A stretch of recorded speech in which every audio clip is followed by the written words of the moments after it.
Menumbuk merupakan sebuah pekan kecil dalam daerah Kuala Penyu, Sabah. Pekan ini berfungsi sebagai sebuah pelabuhan yang menyediakan kemudahan pengangkutan untuk mereka yang ingin berkunjung ke Pulau Labuan.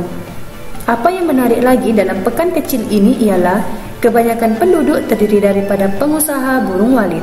Daerah Menumbuk mempunyai beberapa perusahaan sarang burung walit dan inilah sebahagian daripada rumah burung walit yang ada di daerah Menumbuk ini.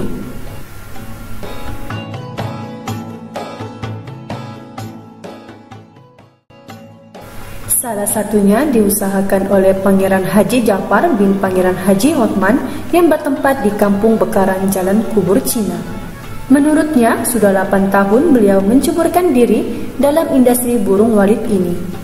Pada mulanya, beliau tidak yakin dengan perusahaan burung walit ini, tetapi disebabkan oleh dorongan daripada sahabat-sahabat beliau yang sudah berjaya telah membuatkan beliau ingin mencuba membina sebuah bangunan sarang burung walit. Akhirnya, usaha beliau telah membuktikan kejayaan sehingga ke hari ini. Sebenarnya, saya sangat terfikir bila untuk membina burung walit ini setelah saya melihat beberapa rakan-rakan saya yang telah menceburkan diri dalam industri burung walit ini. Saya sangat terpikatlah dan terpengaruhlah dengan seorang pemimpin politik, yaitu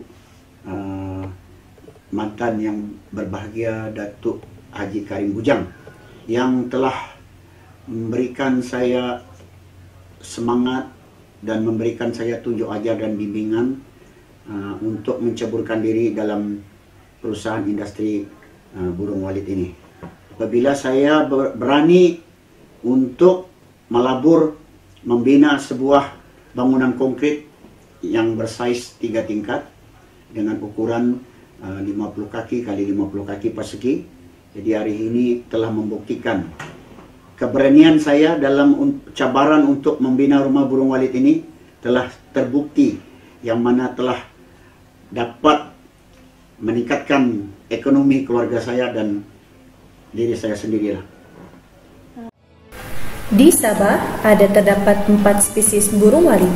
Antaranya ialah burung walit gunung, burung walit besar, burung walit putih, dan walit sarang hitam. Jenis burung walit ini warnanya hitam dengan bulu bahagian bawah coklat gelap.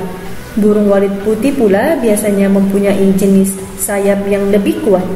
Manakala burung walit sarang hitam pula mempunyai ukuran yang sederhana dan spesies yang memakan serangga.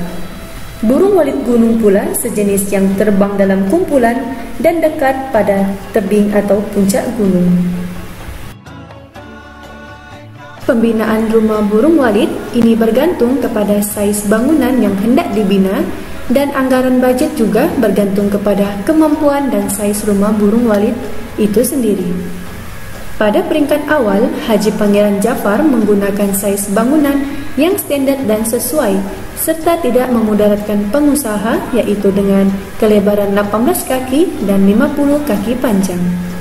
Ini merupakan langkah pertama untuk memulakan perniagaan bagi yang berminat untuk menceburi industri sarang burung walit ini. Di sekeliling bangunan rumah burung walit terdapat kolam yang dibina khas yang berfungsi sebagai langkah untuk mencegah ancaman musuh serta serangga-serangga daripada memasuki bangunan ini. Hari ini, apabila saya berani untuk melabur membina sebuah bangunan konkret yang bersaiz 3 tingkat dengan ukuran 50 kaki kali 50 kaki persegi. Suhu yang ideal bagi habitat burung walit ialah sekitar 26 hingga 30 darjah Celcius dan tidak boleh lebih. Untuk mengawal suhu dan kelembapan, rumah burung walit hendaklah dibuat lubang pengudaraan di bahagian dinding. Biasanya, pipe PVC akan digunakan bertujuan untuk mengawal aliran udara. Mita ini berfungsi untuk mengawal humidifier yang berperanan sebagai pengawal suhu dan kelembapan dalam rumah burung walit. Ini sekaligus membantu mengekalkan kualiti sarang burung walit. Antara peralatan yang digunakan untuk sistem bunyi rumah sarang burung walit adalah sistem amplifier, yang mana ia terbahagi kepada dua, yaitu sistem amplifier suara panggil luar dan suara panggil dalam. Amplifier yang digunakan adalah berjenama Pyro. Kita akan gunakan sistem digital timer untuk supaya kita tidak payah lagi hari-hari untuk on off. Dia akan dikontrol secara otomatis melalui digital timer. Jadi amplifier ini akan berfungsi mengikut masa yang telah ditetapkan. Kebiasaannya kita akan set pada jam 5.30 pagi, suara untuk bagian luar akan mulai berbunyi hinggalah jam 7 malam. Dan manakala suara untuk bagian dalam rumah, dia akan berfungsi 24 jam. Menurut Haji Jafar, pemilihan jenis kayu juga penting dalam pembinaan rumah burung walit. Kayu yang digunakan adalah kayu seraya merah kerana strukturnya yang tidak terlalu keras.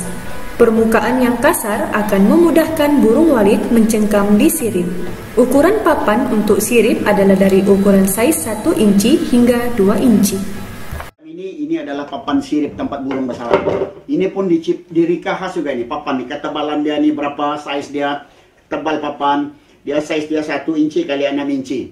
Nah, ini ada, kenapa ada garis-garis begini ini? Apa guna dia? Burung walit ni, dia tidur, menginap di dalam, dia bergantung kepada kuku dia. Dia akan melekat di garis-garisan ini supaya dia senang. Dan begitu juga dia buat sarang di kawasan-kawasan ini. Dia akan buat sarang mengikut papan ini. Burung walit membuat sarang dengan menggunakan cecair yang dikeluarkan daripada mulutnya. Cecair tersebut dikeluarkan melalui kelenjar saliva. Saiz sarang adalah bergantung kepada jumlah air liur yang digunakan oleh burung walit.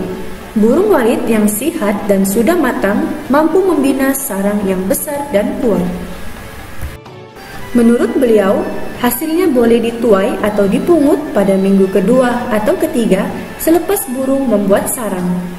Cara memungut hasil juga mempunyai kaedahnya yang tersendiri. Bagi mengelakkan berlaku kesilapan yang menyebabkan gangguan terhadap populasi burung walit. Sarang burung walit hendaklah dituai semasa ibu burung walit tidak berada di sarang bagi mengelakkan ia lari dari tempatnya. Peralatan yang digunakan untuk menuai sarang burung walit ialah cermin, scraper dan alat penyembur air. Cermin berfungsi untuk melihat sama ada terdapat telur atau anak dalam sarang. Manakala scraper digunakan untuk mengambil sarang burung walit, alat penyembur air pula digunakan untuk memudahkan proses penuaian sarang burung walit.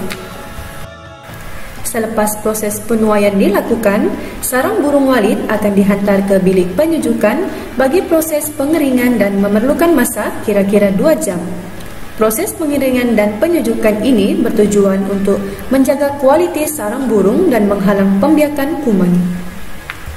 Biasanya saya akan jual secara dalam bentuk lamsam dan tidak akan digradekan seperti mana yang kebiasaannya. Dalam bentuk jualan lamsam ini, harga sekarang sudah mencecah kepada Rp4.000 sekilo, harga semasa. Setengah pemilik perusahaan sarang burung walit melakukan proses pembersihan dan pengelasan sarang burung walit mengikut grade. Setelah selesai, barulah sarang itu akan dibungkus dan menyatakan setiap berat sarang untuk dihantar kepada pembeli. Perancangan untuk masa depan rumah burung walit ini sebenarnya bagi saya lah. Saya punya perancangan untuk masa depan.